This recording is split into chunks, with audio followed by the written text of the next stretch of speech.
Welcome everybody to Followers of the Multiverse, and that sounds pretty weird to say considering I've said Followers of the Force for the past 4.5 years, but this is our Marvel podcast.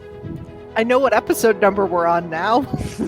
Actually, yeah, this is 2. Episode 2, because I put up a spoiler-free review of The Eternals on Friday. Oh, I'm out. Sorry. I messed up already. So you don't know what number we're on. I never know what we're doing. I'm lucky if I know what the topic is. You know, I think for this show, no numbers, just topics. I think that'll be the easiest way to do it. Okay. But anyway, guys, I'm going to be host David along with Rachel. Hello. Jason. Hello. And Emily. Hey. And if you've listened to Followers of the Force, same crew. Just a different show, different franchise that we're talking about. And tonight we're actually going to be kicking off the Spider-Man rewatch leading up to Spider-Man No Way Home on December 17th. And we're going to be talking about one of my favorite superhero movies of all time, the first superhero movie I saw in the theater, and just it's just great nostalgia for me personally. But that is 2002 Spider-Man, directed by Sam Raimi, Tobey Maguire, starring as Spider-Man and Peter Parker, Kirsten Dunst, Mary Jane, Willem Dafoe, Norman Osborn, Green Goblin, and James Franco as Harry Osborn. So, almost 20 years ago, this movie came out, which is nuts.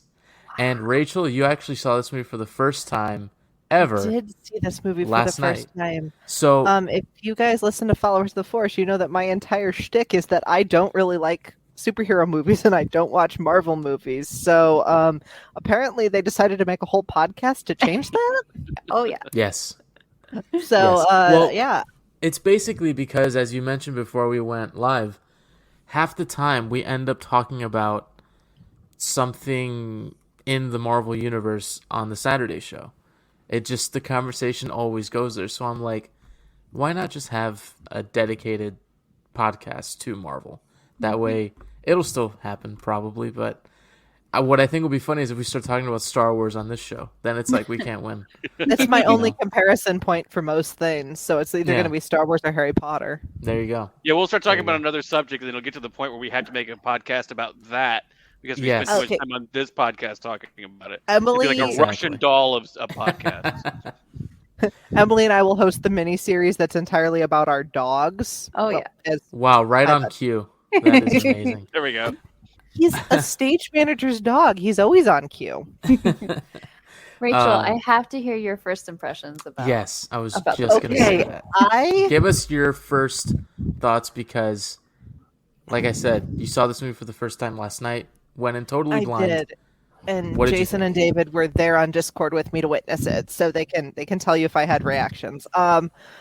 I actually liked it. The first bit that I didn't like is, fun fact, I am terrified of spiders. So the lab scene was fun, but excuse me, for what it was worth, I didn't go in expecting, anything. I didn't expect an Oscar movie, but I really enjoyed it. I had a lot of fun. It was fun. It was cheesy. It was superhero-y, and I had a lot of fun. I enjoyed swinging through New York with Spider-Man. I enjoyed watching people in high school try and deal with their problems because I literally flashed back to high school so hard because I was... Yeah, it's not as bad as Grease, okay? Stockard Channing was like 33 in Grease, okay? It's a little better than that. A little better than Grease. You're right about that. Yeah, a little better than Grease. It's better and they're not in high school that long. Yeah, it's true. No, they're all seniors. They're graduating. No, it was really fun. I had a lot of fun, and I liked it a lot, and I am looking forward to seeing the second one. Oh, good. Awesome. Okay, so cheesy? Is it cheesy? I thought it was. I mean, it's a superhero movie. They're all kind of like that. It's all like really kind of cheesy, overblown heroes and villains, and coming from a Star Wars fan. what I will say is rewatching it, and I've seen this movie so many times, but it is true, opening it up with Peter narrating that intro, who am I? Do you really want to know? Like that kind of stuff. Well, it's really did I like, yeah, it's really, early 2000s but it fits. The way I look at that opening is just, it's a comic bubble on the opening panel. Like that's what I see when I hear that. Yeah, that it's a bit like that. Well, it's also it's also a product of its time of superhero movies, where, like like the only superhero movies that were sort of out before it were like the X-Men ones, and they were like so adamant about how everything has to be sort of based in reality. So the X-Men couldn't wear like their big flashy outfits; they had to be in like black leather, and so there's a lot of things in this movie that they sort of went out of their way to sort of to make it sort of more realistic, and even for some of the fantastical stuff, like I guess that what I'm trying to say is, like, comic book movies like today, like the MCU today, they just lean into all of the comic book stuff. They don't try to explain it. So we have talking trees and raccoons and gods of thunder and everything, whereas when they made that movie, they were like, no, everything has to be sort of realistic. It could have really happened. So and that might have been because I was looking at the other movies that came out in 2002, and you have a lot of big fantasy movies like The Lord of the Rings and Harry Potter and Star Wars Episode 2. Yep. And they might have been trying to, give you something that was not so grounded in like fantasy and sci-fi. Right. That seemed more like of a realistic setting. Right. Yeah. And I think that this movie, at least in my opinion, I don't know if it's kind of been heralded as such, but I think the 2002 Spider-Man sort of paved the way for Batman Begins, because Batman Begins is the first sort of really serious, no camp Batman movie that we'd gotten. And then from there you get Dark Knight Rises, and even with Spider-Man 2, which we'll be talking about next week, it gets a little more grounded. Still has the same kind of, stuff you saw in the first one, but the themes get a little more mature in a way, and then we'll talk about 3 when we get to 3. Yeah. Well, yeah. To jump real, Is just to 2 real quick to jump Dr. real. Octopus? Yes. Yeah. Okay. Yeah. I just needed to know what I'm going into on Tuesday. Yeah. Just remind when we get to 3, but part of what we're talking about right now is the reason why in 3 Venom doesn't work. Yeah. In my opinion, is because it's so completely out of sort of the world that they sort of have set in the first 2 movies. I mean, it's literally not from that world. Yeah. And so that's why I kind of feel like it doesn't. For me, it never really worked. I would also say that tonally, this movie set the way for the MCU. I mean, there's a lot of the tone of it is very much the first Iron Man. I felt like, where there's like, it was serious in some spots, and then it was kind of funny in some spots. And Rachel's just shaking her head, just like, I had no idea. I agree. Like, if you compare it to the superhero movies we had before this, even including X-Men, like, they were so dark. They just seemed like, even like and visually, Blade, they were like dark in tone, but also just like it just seemed dark. And this one really tries to bring in daylight and have younger characters that you can identify with more, and bring in some humor, but also have some like actual themes that people might experience in real life, like not being able to get the girl and having your family members like maybe not murdered in front of you. Hopefully people aren't experiencing that. No. I hope not. I'm sorry if that is something you have seen, but you know what I'm trying to say, that it is more real life, I guess, and seems more tangible than what Jason said, the campiness of the superhero movies that came before it. Yeah. Yeah, it really seems like a turning point. For sure. for sure. And I think, we forget this movie is only 6 years removed from Iron Man coming out. Yeah. Yeah. And to think about that leap from that movie to Iron Man, and then just a year removed from Spider-Man 3, that movie comes out. Mm-hmm. So you think if they would have made Spider-Man 4, Tobey could have been MCU's Spider-Man for, who knows how long. Did Iron Man launch the MCU as we see now? Yes. Yes. Okay. Yeah. I'm sorry. I'm here to ask stupid questions. Rachel, Okay, you're listen. fine. Ask all the We're going to questions get you to want. watch all these movies. I know you are. Like, you just heard. that's it. For those who listened when the recording started and weren't on this call before, my sister was yelling at me about not watching Captain America on a phone call as I logged on. So apparently I'm watching Captain America. You're watching all of it. All of it. But you yeah, have 13 years to get caught up on MCU related, at least. going through the movies that were released in 2002, I actually didn't see Star Wars Episode 2 in theaters, and now I realize it's entirely because I was watching Spider-Man in theaters because they came out in like the same month. Did they? I thought they came out. I thought they came out later. I thought. I mean, I know Attack of the Clones came out in May, but I thought Spider-Man came out in July. It came out early May, according to it did. Wikipedia, Okay. May 3rd. And I know that my whole family went to see it, which it is very rare to get my father to go and see a movie in theaters. And we all loved it. And like, I remember it just like infested my brain the way that like movies do with children. Because I was young. I think I was 9. Yeah. And I just like, I remember like looking up at buildings during the day, like at school, daydreaming about being, Spider-Man and and having spider powers, and it just really like dominated my thoughts for that summer. Yeah. And maybe I'm biased because of that. Like it's so endearing to me, and rewatching it was a very interesting right experience going back because it is very 2002. It is. Yes. It is. I mean, you've got Macy Gray headlining a festival.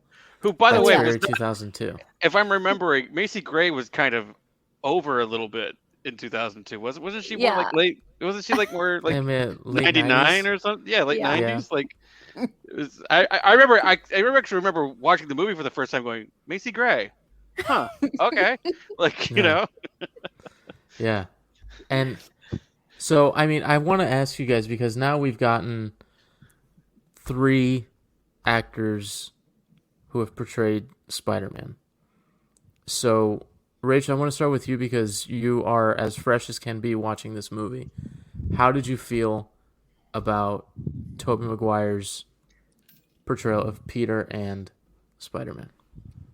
I liked it. I thought he was good. Obviously, I mean, he looks a little older than a high schooler, but like, I mean, it's movie high schoolers. You don't look like high schoolers. Honestly, the thing that took me out of it is the fact that every like 5th minute in this movie is a meme. That trilogy has some of the best like, ones. It's like when you watch that version of Sorry, my dog just jumped on me. It's like when you watch that version of Revenge of the Sith where they speed it up every time there's a meme. I felt like this movie would have been done very quickly, but that's the only thing that some of his faces, I'm like, oh, that's the meme. But no, I liked him. I didn't. I can be a harsh critic with acting in big blockbuster movies because that is some of my background, but I liked it. I thought that everybody did a good performance. I didn't recognize James Franco until I looked it up, but yeah. Pardon me. I liked him as Spider-Man quite a bit, and I have no complaints. I have no notes. Good. Now, the reason I asked that is because no. The reason I asked that is because I know a lot of people, after rewatching it, if they don't have the same sort of connection that a lot of people do with the first they saw, or they can go back and watch it and be like, he's kind of angry in this movie. I don't know if any of you guys ever got that sense. Did you miss all of the that? reason to be angry? About Or did I 50%. freeze or anything? Or no? You did. You froze a little, but I think we got it. Yeah. I don't know. I don't. Okay, I wouldn't perfect. say Perfect. he's not angry like Batman angry, but I mean I think there's Yeah. moments. I think he has moments where he's like where he's again. I think it's also a product of comic book movies at that time where like everything had to be dark. Yeah. So I think there might have been an attempt to make him a little bit more brooding than maybe Yeah. Spider-Man needs to be and is in the comic. The one thing I will say that I've liked in the subsequent ones that I feel like he didn't really do, and again I think it's really more of the time, is he's not very the Spider-Man in the comics and some of the subsequent Spider-Men are very quippy and funny and always kind of throwing jokes out. And Tobey Maguire's, at least in this first one, isn't like that. There's a couple times that he is. And it's not something you notice in this one. It's something that you notice when it happens in the other movies. So but again, I think it's more of a, we can't have our hero be funny. He has to be brooding and serious all the time. And it's like, that's not Spider-Man. It's the same thing as like when people were getting mad when The Last Jedi was funny. It's like, oh no, we can't be serious. That's how people cope with things. But also, like I feel like whenever somebody talks about like a hero being angry, like they level that at some of the Harry Potter books. Like around book 5 is Harry's really angry, and I'm like, these are kids. They're young and they're going through a lot. I remember I didn't have any reason to be as angry as I was as a teenager, but your hormones are raging and you're friggin' angry all the time. That's just how teenagers kind of are. Yeah. Well, and I think Toby is much more serious. I wouldn't call him angry. I would call him serious. Yeah, he's serious. Yeah. When I watch Andrew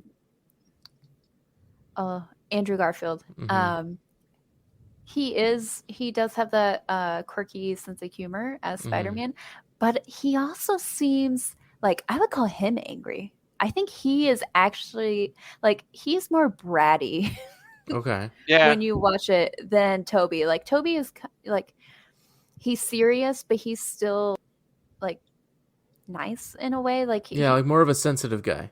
Yeah, that's a good way to describe it. Whereas Andrew Garfield, he has a sense of humor, but he can also be really bratty, like a teenager, really. Yeah. And so they're just, I like both of them. Oh, I like all of the Spider-Men that we've gotten, but they do all play it differently. And I don't think that, well, I think they're all doing it fine.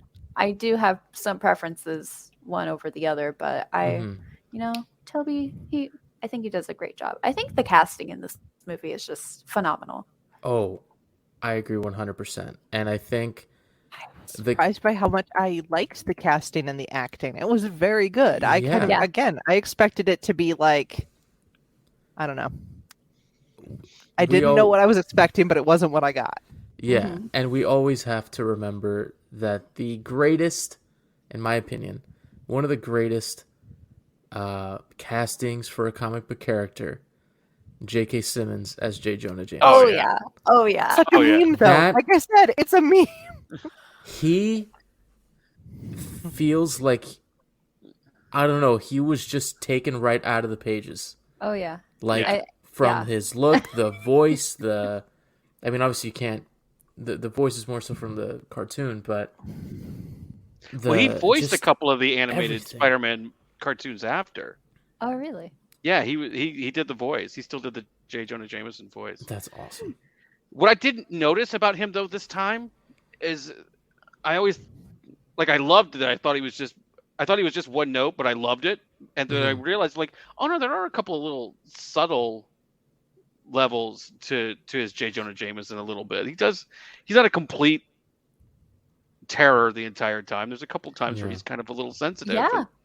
Well, there's the scene where the Green Goblin's like, who takes the pictures? And he doesn't give them. I mean, maybe he doesn't know. I was Peter Parker's surprised name, by that. I really but I'm expected... like, he didn't give him his he name. covered him. Yeah. Get it. Covered for him. And that is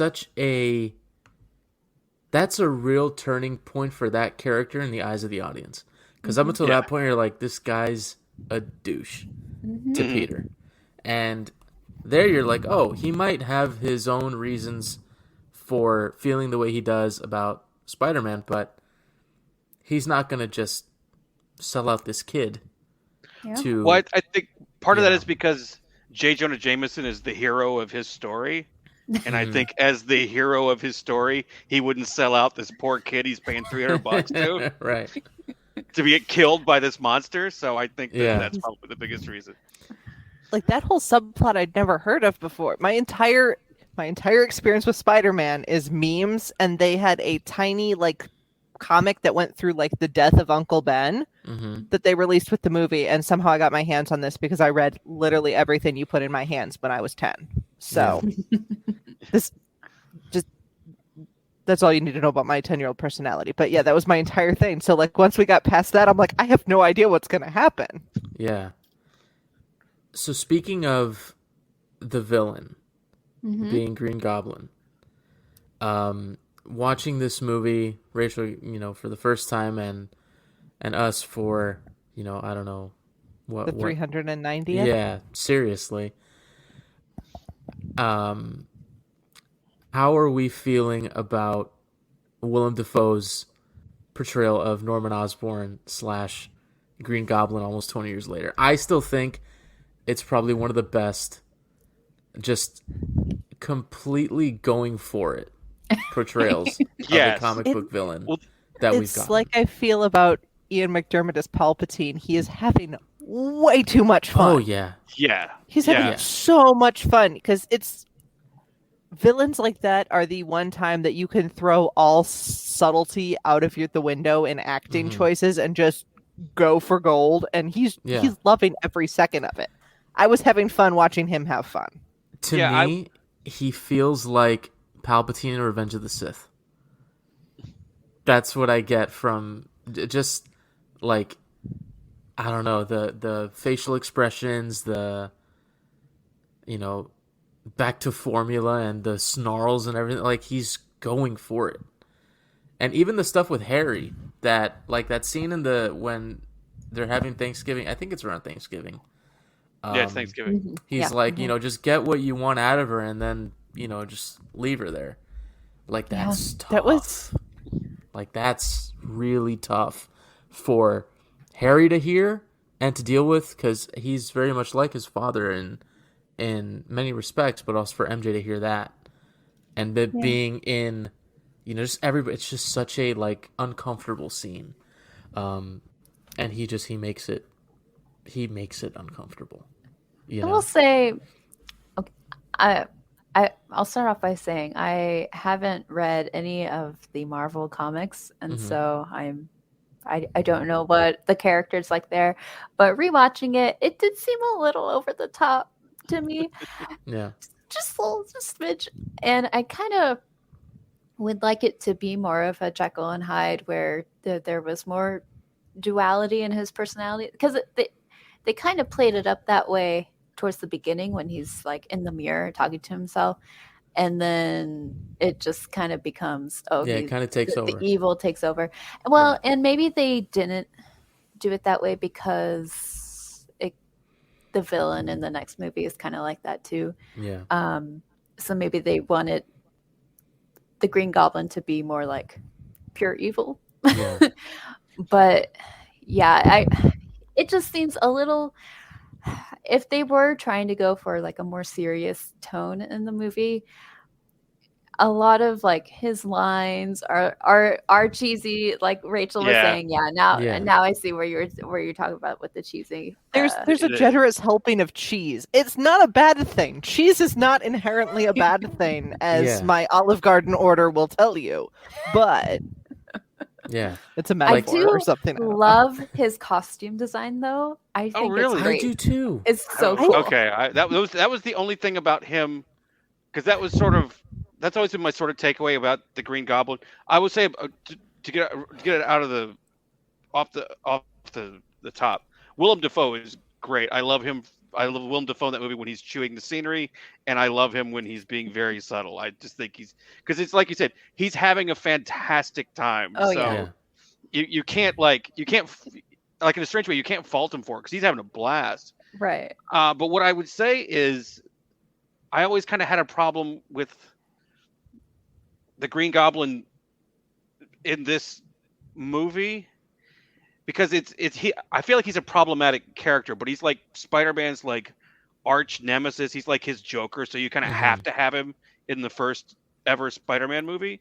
Right. But like in the comics originally, they kill it. I don't know, but you know this about comic book characters, Rachel. They die and come back to life all the time. Wait, somehow the Green Goblin returned? Somehow the Green Goblin returned, yes. Yeah. But in the comics, in the comics, I think originally he actually transformed into like a goblin, and then that changed into him wearing a I'm kind of glad mask. they didn't do that. I That would have was been looking weird. that they designed something like that originally. Yeah, and then they turned it into like a mask that's like a goblin mask, and so when they tried to so in this movie, I don't know, there was just something about. Part of the reason I don't like the mask that he wears as Green Goblin is you can't see Willem Dafoe kind of act. You just see his crazy eyes and a little bit of his mouth, and so a lot of that performance is lost. Mm-hmm. And so I don't know. I think I again, it wasn't made in a time when they were trying to be as comic book accurate as possible. I think if they did Green Goblin now, he would look a lot more like the comics than Probably. than back then. I don't know. I kind of like more practical effects than CG, and I feel like if they did it now, it'd be all CG. Yeah, it probably would be like. Well, probably what they would do is they would just put the dots on his face and then just manipulate it so that it's like Voldemort. Like with Ray Fiennes and Voldemort. Never really looks as good.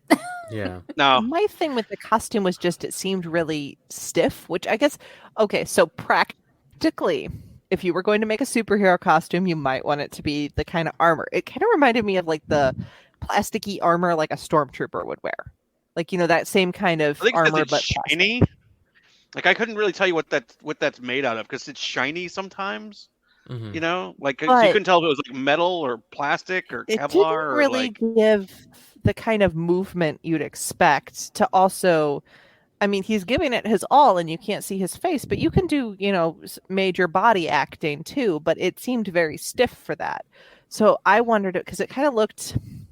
Not fake, because obviously it's not fake, but it was a little stiff and extra. Yeah. I don't know if I ever got that sense. Like, to me, especially watching it as a kid, it always looked to me like armor. Mm-hmm. Like just a really heavy armor-plated suit. Mm-hmm. This is also me coming in as a 29-year-old woman and not a 10-year-old kid. Yeah, right. Yeah, for sure. And it's one of those things where it's what you're used to. Like when I think of Green Goblin, and like you said, Emily, I have one run of comics of Spider-Man, but it spans 50 issues. Not a comic reader? No, just because I like following things in order and reading everything in order. There's so many comics out there, so many different runs, so many different, stories that if I wanted to catch up, and it's not necessarily having to catch up because you can pick and choose what you like. But I'm very much a completionist when it comes to that. So I'm used to that. Go with your physical comic thing and get a Comixology subscription. I have it. I have it on the app, but I like physical. Yeah. I like having the books. And if I don't have the books, I feel like I don't have the comic in a way. It's really weird. And it probably wastes a lot more money than, No, I understand. I'm like that too with like graphic novels and manga and things like that. Yeah. I love my Kindle, but if it's like pictures, I I want a physical copy. Yeah. But going back to Green Goblin and just his impact on the dynamic between Peter and MJ and Harry and even Aunt May.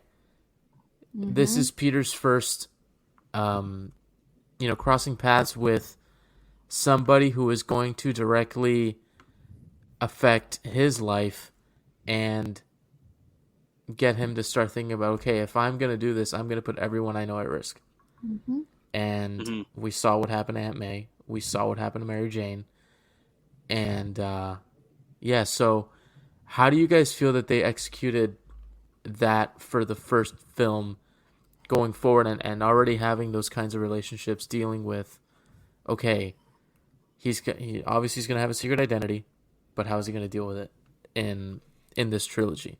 Well, I'm angry because I was like ready for a happy ending, and then we took a left turn, and I got mad. They will tell you I got mad. I was very mad. Yeah. Well, I like that it's a lesson that he learns. Like, he wasn't going to tell anybody who he is anyway, but he actually learns that he can't have anybody close to him know who he is, or else he puts them at risk. And so, yeah, I thought it was interesting that that's one of the things he gets out of this whole being Spider-Man thing. So yeah, because with a lot of superhero movies, like they're like that from the get-go, and this one, like he actually learns that. So, and I like that the villain is someone who's close to him too, and not just some random person, not really close to him, but but his friend's father, in his life. I think, like, as an origin story movie, which is very hard to do because you have to do a lot. I think that this one really does it well. Part of that is, and I didn't really realize this as a kid, but it skips a lot of time throughout the movie. It covers a broad range of time, and I think that really helps move it along. And maybe that's when he learned how to sew. I think he already knew how to sew.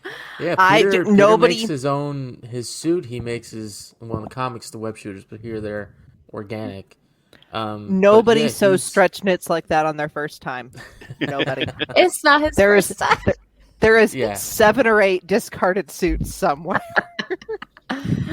But yeah, it gets a lot of things done in this first movie, and it feels to me like every scene is intentional. Like, now they're kind of meme worthy, but rewatching it, it's almost like I could remember every single scene because it just, like, every scene seems so iconic to me now. That's a great point. And I think the best way I summarize this movie is that it is super memorable. Because I found myself during the rewatch not even looking at the TV, and I quoted the movie. I was just like, it's like a weird sort of muscle memory that I have with those movies that I'm like, super memorable. Didn't feel, because sometimes how origin stories, they'll like drag on about. I felt like this gave you enough of his like introduction just from his voiceover and him running to catch the bus, and like that 10 minutes you see him interact with the other kids before the spider bites him. And then in that one scene on the way up to his room, you got his whole relationship with his aunt and uncle, where you got the idea, they're loving, but he's a teenager. And in about the first 30 minutes, that was the entire backstory we got. It still hit action points while giving us the backstory we needed. And that's hard to do right. But I feel like they really did, because they gave us, I mean, some of it is that he's a character we see in a lot of movies. He's a high school nerd. I mean, how many movies do we see that in? But it gave us enough of his backstory and how he interacted with others that they were able to show it to us and not tell us. Right. Yep. There's a lot of show, not tell, which works really well. It does. Yeah. And I feel like he also, another thing they did really well in this movie, he deals with so many different emotions in this movie. Like, it's obviously the two big ones, loss and revenge. You know, Uncle Ben killed, it's immediate loss and then immediate, I need to find whoever did this. And guilt. Yeah.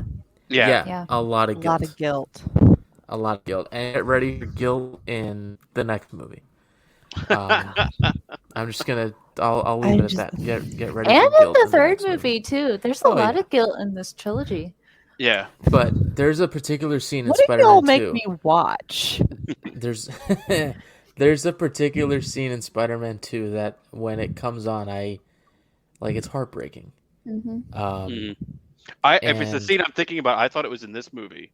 I was like, oh no, that's in the second one. Okay. He delays that Yeah. until Spider-Man 2.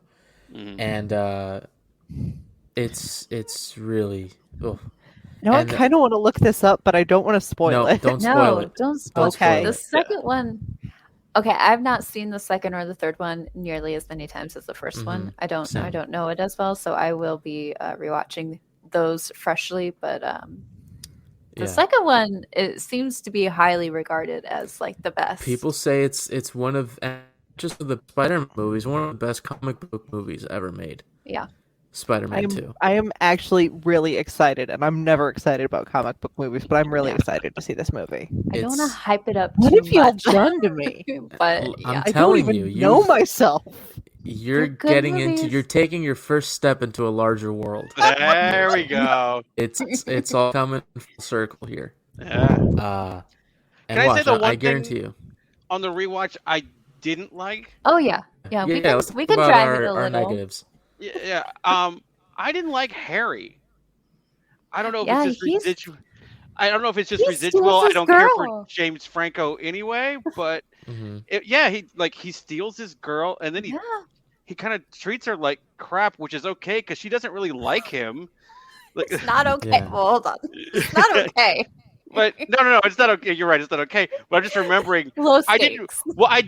didn't remember the scene like at that World Festival where he goes in to kiss her and she just turns her cheek, and I completely forgot that. Yeah. So Well, can we talk about how the Goblin almost kills his own son? yeah, Yeah. I've never understood that. Like, did he know? Did he realize Harry was there? Was it just the insanity taking over? I think What was it that you it's said a little bit about of both. another villain, Jason? He was snorting the dark side. yeah. He was mainline in the. That might have been Palpatine. He's the only one I know that mainlines the dark side. I don't remember what the context was, but it stuck with me. Yeah, but no, like Harry. Yeah, Harry is just sort of. He's There. just sort of like he's just kind of He's there. a bad He's just friend. he's a bad friend, but he's also just as a character, he's just more of an obstacle than anything else. He's just sort of like you don't. He talks about what good friends him and Peter are, but like the first opportunity he gets to steal his girl, he takes it. Yeah. And then he lies to him. He lies to him about it until his dad slips that he's been seeing somebody. Mm-hmm. And so it's just sort of like, he's just, and then once he finds out that Peter likes MJ, he moves out, and Harry's paying for that whole apartment, so now Toby's got no place to live. Yep. I ended up not liking him very much as a character, and I remember liking him in Spider-Man 2. So I think maybe that's where I get my sort of like for the character. But in this one, I was like, why do I like Harry again? Yeah. He seems I like think he does grow Well- on you in the other movies, but yeah. Yeah. I felt they were trying to set him up to be like a foil to Peter with its like the rich kid, poor kid thing to make him very different. But Well, I guess I also didn't understand why don't the kids like Harry because he's new. He's rich. Usually, everybody fawns all over the rich I kid. was really confused on because it seemed like he had gone to school with them, but then he said that he was kicked out of every private school, so now he's going to public school. And I'm like, so how does he know Peter Parker? I think it's part of that rebellion thing of I don't want to be seen as the spoiled rich kid, even though in the comics he acts very much like a spoiled He's rich very kid. much a spoiled. He's a spoiled rich kid in this movie. So I feel like maybe he went to like lower grades with him because at least in that area, maybe he got sent to private high schools because that's the point you start looking at college. Yeah. But I felt like he was supposed to be there to show, I guess, the difference between him and Peter and Mary Jane because she didn't come from a great household either. Right. But for my thing was for, coming from such a bad household, girl had like all the latest 2002 fashions. Well, everybody's midriff was out this entire movie. Isn't it great? Every girl's abs are on display in that movie. Even Aunt May's, I think. I would have been dress coded 6 times before I walked in that high school door. I would not recast anyone in this movie. I feel like this is my favorite Aunt May of all the Aunt Mays that we've gotten. She's so. I use the word precious a lot on this podcast, but she's so precious. And Uncle she's still Ben. Alive. And oh, really? She's that's 94. Right. Wow. She was on Broadway a couple years ago. We looked it up. Get it, Rosemary Harris. I'm looking at the cast right now. And the Uncle Ben isn't in it that much, but he acts really well too in the scenes he's in. Like, even he definitely makes an impression. I mean, oh yeah. Kirsten Dunst. I didn't remember how I felt about her character, but rewatching it, I felt like she did a really good job too. So I actually kind of liked her more on the rewatch than I think I remembered. I think she was very authentic. She was very open and authentic with it. She didn't play her as a caricature of a teenage girl. Right. Although I will say this, I had assumed, even when rewatching it last night, that her mother was dead and that she was just living with her alcoholic, terrible father, like sort of generic, terrible father. Mm-hmm. Yeah. But then later on, she's talking to Peter and he's like, "Oh yeah, I heard it through the grapevine, which is your mom to my Aunt May to me." And I'm like, "Oh, wait, her mom's still alive? I didn't." Yeah, she has a mom. I know she had a mom, but I was just like, I didn't think she was around. So I think she's in a scene, maybe. I think you see her or hear her in one of the fight scenes. Yeah. Oh, do you? Okay. I think so. I had assumed all this time that she was dead and just living with her deadbeat, generic, terrible father. You really don't know whether he's a drinker or he's abusive or what he is, but Probably all three. It's not good. So No. I was trying to figure out where I knew Kirsten Dunst from because I haven't seen a ton of movies, and it's Interview with the Vampire. Interview with the Vampire. Oh yeah, it's Interview with the Vampire. She's so good at Interview with the Vampire. I love Interview with the Vampire. I like vampire movies, but I don't like horror movies. I'm weird. Don't mind me. Anyway. I'm trying to... before I talk about... well, I guess I'll just talk about the negative since we're on that topic. I know, Jason, you mentioned it before, but Spider-Man is very much when Peter puts the mask on, it's his confidence. That's him not being the awkward nerd that he is in the movie. And that was another thing that I wish we would have seen more of, is Peter be... Because he is supposed to be, like, almost right on par with Tony Stark. Like, in terms of intelligence and capabilities, you know, as a scientist and whatnot. And it's kind of like my gripes up to now with Batman, not really seeing him get to be the world's greatest detective. You know? And that's where I land with Tobey. While the Raimi suit is my favorite Spider-Man suit, his portrayal of Spider-Man isn't necessarily my favorite. I feel he is, to me, a lot more believable as Peter Parker, but not as believable, you know, as Spider-Man. Whereas when we get to the Amazing Spider-Man, it kind of flips for me. Yeah. So like you get some of the quips in a couple scenes in this movie, and a few, a few things that you would expect to see in the comics or the animated series, but for the most part, he's a very serious Spider-Man. Well, yeah, I think in the comics and and even like the Tom Holland and it's not a lot of the villains in the comics hate Spider-Man because he just annoys them because he just talks the whole time and just like is like teenagers. Well, yeah, just like they're just he's like making fun of them and like giving them terrible nicknames, and so half of them they just want to kill him because they just can't stand him as a person because he's just so annoying, and you really don't get that Spider-Man in this movie. And you're right, you really don't get the scientist. Given you would think, given the choice between working with Harry's dad at Oscorp and like the science stuff, that was like it's a perfect job for him. But excuse me. Instead, he takes like the $300 for Spider-Man pictures route, and you're just kind of like, okay. He does mention that he does mention that he got fired from Dr. Connors, which we will see in later movies, but we don't know what he was doing, and even in school, he's not like they say at graduation that he won the science award, but he's not really known for that. He's really more known for taking you're getting that stuff from other characters. You're just believing that. Oh, because they said it, that's who he is. And you get it a little more in next with his relationship with Dr. Octavius, but for the most part, we really don't get to see him do stuff. And I think part of that is because they made the webbing organic. Yeah. Organic just come in this right one. out of him. And so they didn't have that part to play up his science and engineering know-how, which they fix in later movies or later renditions.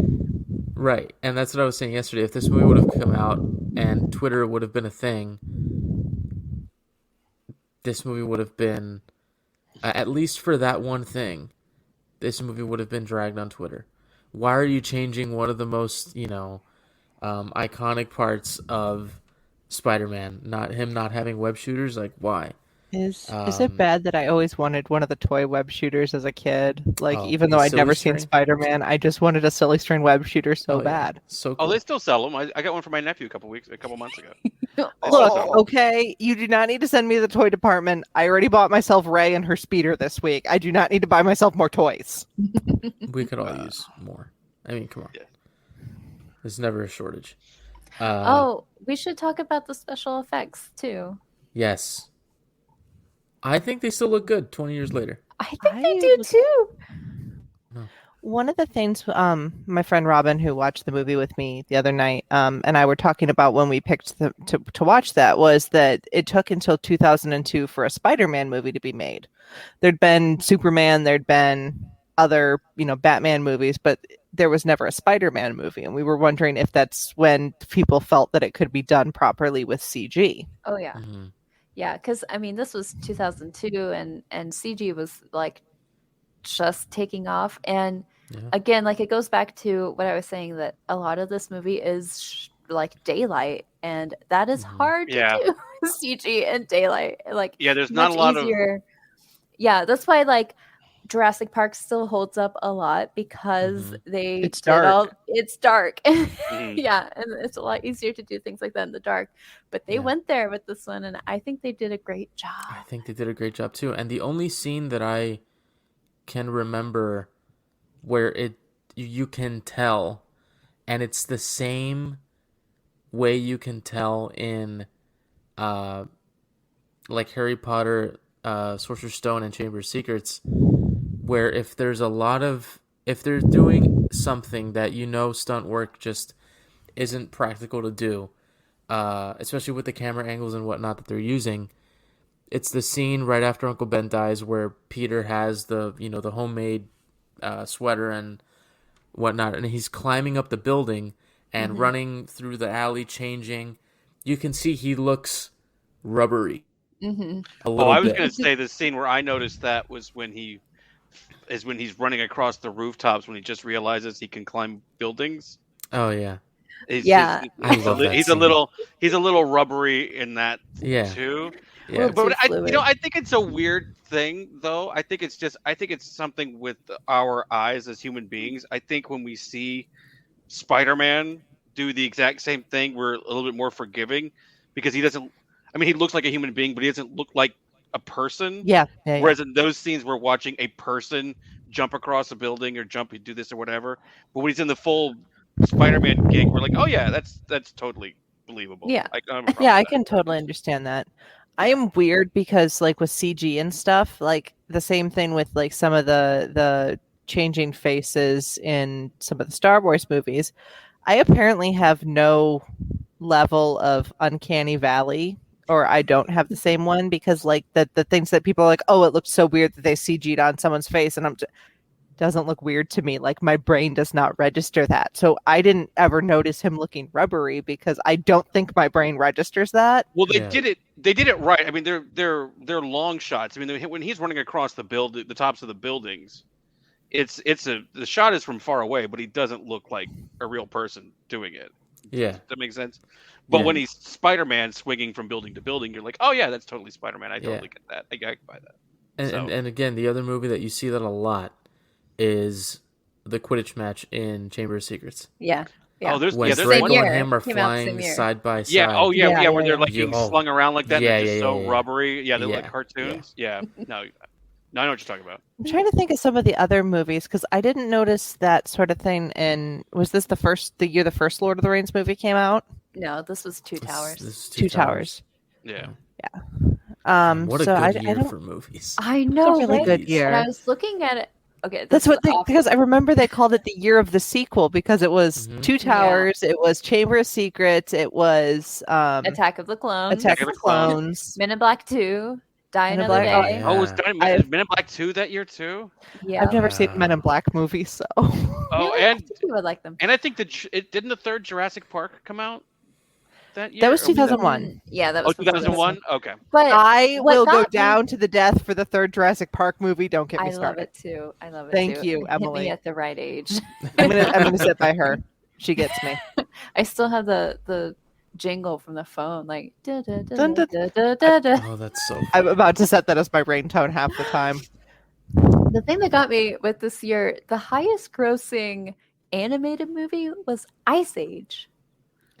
I think Really? I remember that coming out because it was right before in 2000, somewhere in there is when we started building our new house. So we were still at the old house and I remember watching it there. So yeah, that was Ice Age at that point because it was after the Disney Renaissance.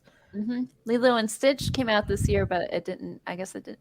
Lilo and Stitch is a good movie. It should have Oh made god, more Lilo money. and Stitch. My Love mom it. had It came out in 2002. I thought it came out in the 90s. It didn't. Nope. It came out in Nope, 2002. it came out in 2002. so I saw good. that movie in the theater. God, we saw that movie so many times. We bought my brother the DVD, and my mom had surgery that year, so I was supposed to entertain my brother. We watched Lilo and Stitch so many times. Signs also came out this year. It was Oh. a good. It was a good. I That have was a- not that was a seen good that year. one either. good. I love You haven't seen Signs. Signs? I have not. I'm sorry. I know. I live under a rock. I've seen all 25 James Bond movies. What do you want from me? You need to watch Signs. You broke You me. need to watch Signs. I'm sorry. Emily, I actually thought your camera froze for a second. That was how No, stuck her you were. face got stuck like that, like we did Oh, with okay. David I'm- earlier. I broke out in a cold sweat. Like I can't imagine. Before Sorry. before we get back to Spider-Man, I just want to say that scene in Signs, and I don't even Yes. need to talk. I know. I know. That scene scared the living the shit out of me. just oh my god. Yes. Yeah. As Yeah, a 9-year-old, Oh I my am god. terrified of aliens. It's just the oh god. It's never recovered from that scene. It's No, just never. the found footage yes. shot and Birthday. then the And it's- alley and then it appeared. Oh Yep. my god. No. No. If I saw that It's today, behind. I would. And then it goes, and then it cuts to him in the I'm closet. getting and he's chills like, right oh, now. Oh, and I don't even acting's want so to good. think about it.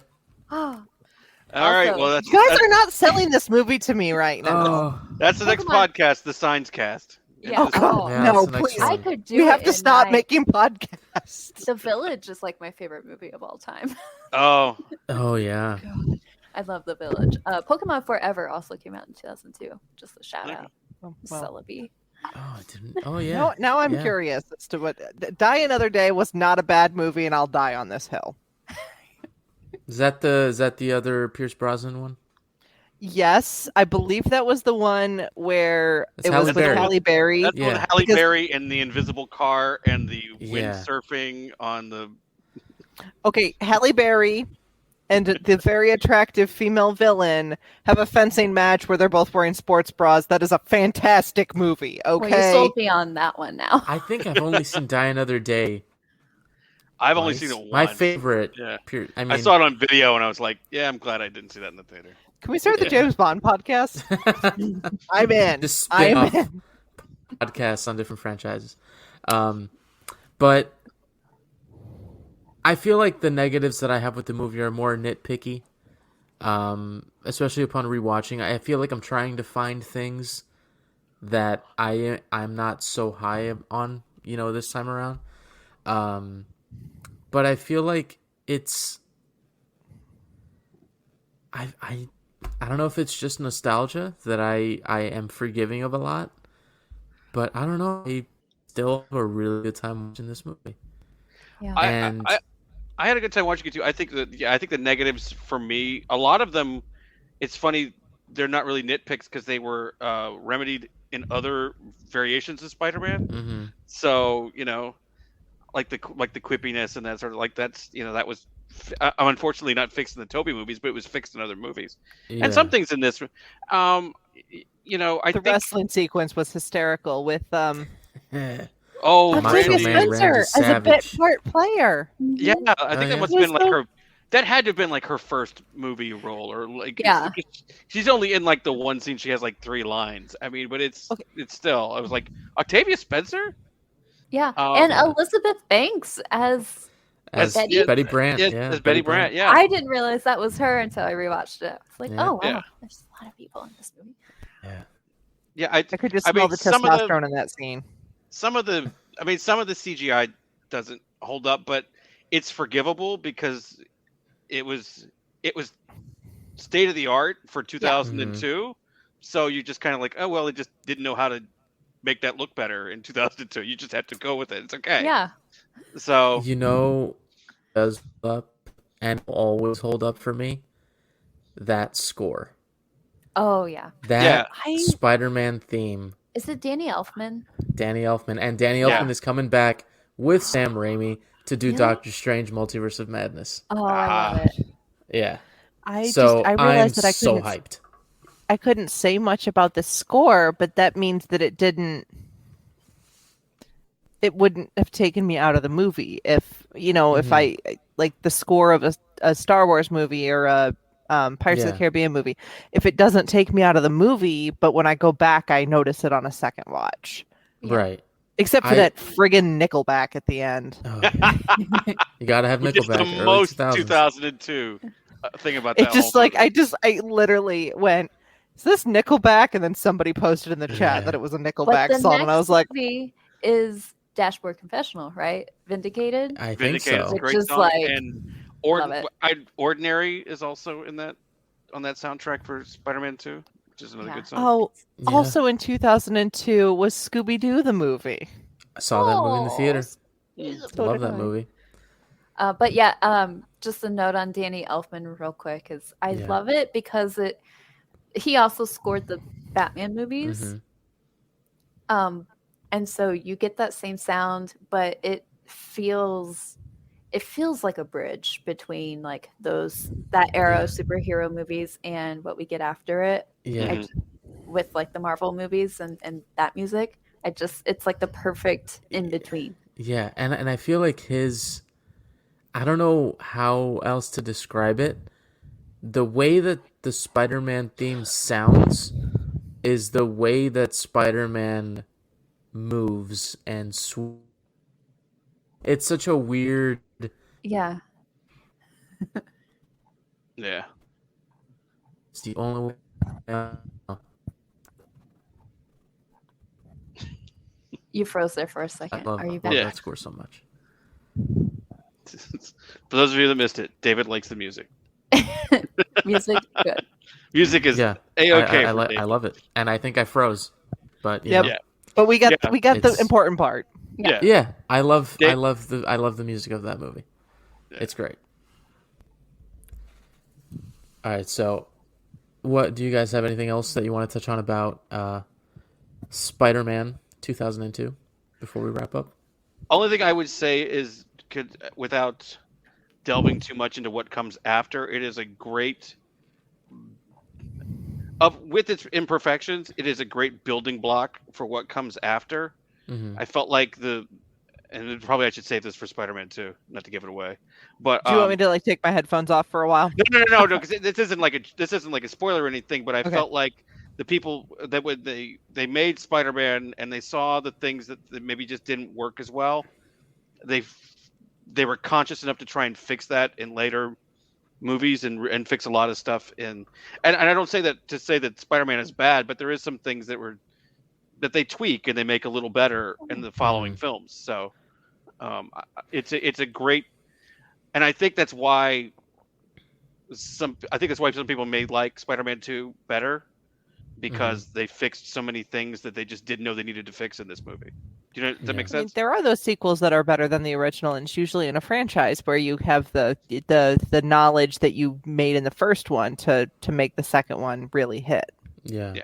And you also don't have to do the intro stuff. Like, Well, you yeah, don't we have don't to have to- introduce us. Yeah, Uncle Yeah. Ben doesn't have to die in Spider-Man 2, so they don't have to worry about doing that and all that sort Yeah. of stuff. So. Well, and even like with the Tom Holland movies, I think they were able to just jump straight into him being Spider-Man because, like, yeah, you don't want a third, an origin Yeah. story for the third time. Yeah. unlike the Batman movies where they kill Bruce Wayne's parents every time. Every Yeah. time. That's why I feel like The Dark Knight was better than Batman Begins, because you didn't have to go through all that. Oh, yeah. You already knew Batman, The Dark Joker. Mhm. Yeah. Yep. Dark No, Knight's Ben great. Affleck, new I Batman, like Dark new Knight. Bruce Wayne's parents being murdered scene. The I only never thing I'll watched the say trailer about for the that is that Batman. at least they did that in the opening credits. Yeah. So it wasn't Oh, like we didn't talk having about to the go. opening credits of Spider-Man. We know were why. they were cool. I enjoyed the opening credits With the I will web. say. I don't know why I remember seeing that in theaters so much, like so well. I Yeah. guess it just like leads you Very in, and unique. you don't get opening credits like that in movies Well, then, anymore. yeah, Okay. I said that in the chat. Like, they don't even do opening credits for movies anymore. Except for like Bond movies. It was kind of like that. It was kind of the theming of almost a Bond credit sequence. but with like the most like MCU movies, it's like the Marvel opening, and then they go right into it, and then you don't see the name of the movie most of the time till the end credits. So Yeah. this had like, which reminds me, I'm now looking forward to the opening credits of Spider-Man 2, because that's cool Can too. I don't want to ruin it you- for Rachel. Can you imagine if they use these opening credits with Spider-Man No Way Home? Oh, I can, but then I don't think we'll see you for a I week would because lose you're going to my be mind. somewhere screaming. Well, it won't I make any would sense die. because they'd be like, "Where's James Franco in this movie?" And what I No. think would be really funny, and if they really wanted to lean into the multiverse and the different timelines, I would have the Marvel opening, but with none of the MCU cast. I would throw it back with Ben Affleck as Daredevil, with Chris Evans as Johnny Storm, with oh god, Jessica Alba as, the Invisible Woman. The Like, Invisible Woman. throw it back to everything that came before in those opening credits, and like imagine starting off, because this was a rumor I heard earlier this year, I think, where the movie was going to start at the end of Spider-Man 2 Mm. with Doc Ock like descending into and I to the have bottom chills of, now. Thanks. Yeah, Well, which my hair just stood up. I don't think that's gonna happen. But Y'all if it did, lost me. I'd lose my mind. Oh, you'll see. You'll see. Yeah, you'll Okay, see. okay. You'll see. I'm just waiting to see because I don't feel like there's any way that in December David doesn't lose his ever loving lose my mind. shit I'm gonna lose my over mind. this movie. And Am if I allowed this to movie, say shit on this podcast? yeah, I go. think Okay, I said good. it earlier, so Yeah, you're good. Put the E on it. It's fine. If this movie is as long as they say it's gonna be, which they say it's gonna be like 2 hours and 40 minutes, you I'm gonna know. lose my mind. I wish it was 6 hours and 40 Normally, minutes. I'd be like, "That's too long," but I want it. I want all of it. I usually feel the same way, but if it's a movie you've been waiting for, like that, what was No Time to Die, Jason? Like 2:45, and I loved every minute of it. Well, there was a saying from I think it's Roger Ebert who said that no good movie is long enough, and every bad movie is too long. So Yeah. That's very true. That is very true. Oh man. Well, I think that's gonna do it for tonight, guys. yeah, Spider-Man 2002 is in the books, and now we get ready for Spider-Man 2 dose. from 2004 Mm-hmm. with the great Alfred as Dr. Octavius. Have you ever seen? There's So that episode will be coming out. It froze right now.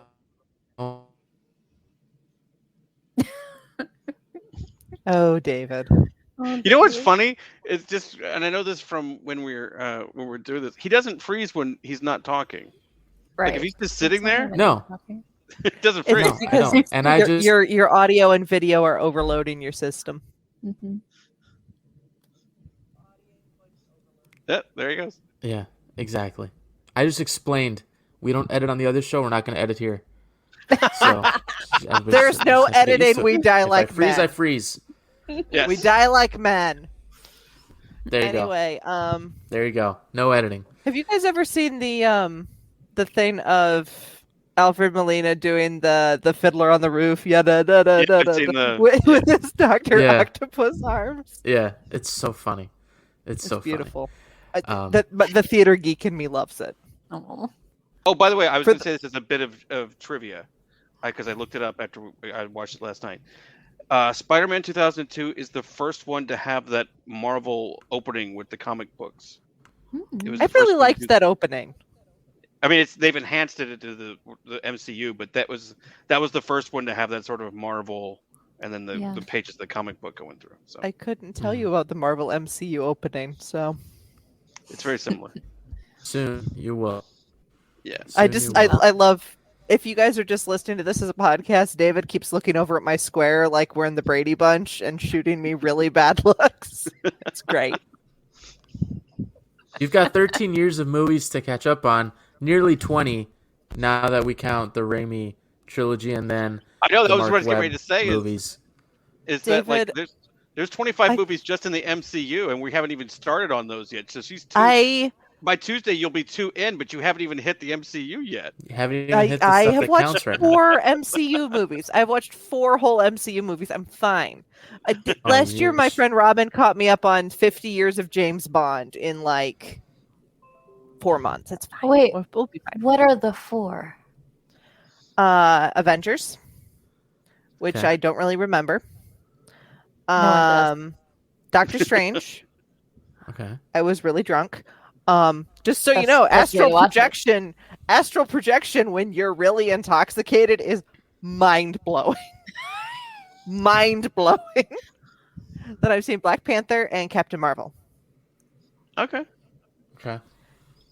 Don't It's a try very and find a interesting pattern. mix.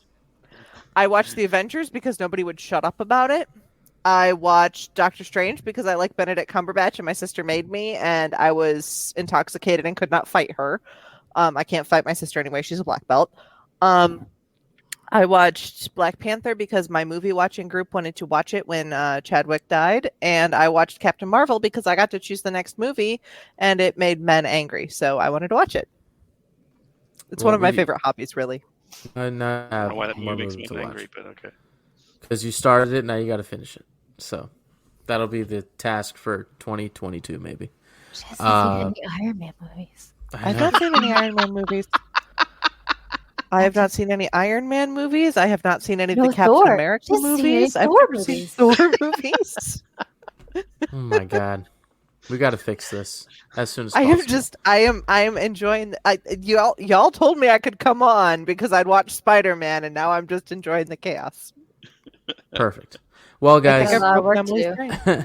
we do have a lot of work to do. But thank you for listening again. These episodes will be coming out on Tuesday until release week of No Way Home. Then we'll probably drop the last two on that Wednesday and Thursday before No Way Home. So, yeah, it's going to be fun. So, we'll see you next week. We'll see you next week. With And great power comes great you know, responsibility. it's I don't know how to end this, but we're going to end it right now. See you guys next week. Bye-bye. Bye. Forgullet.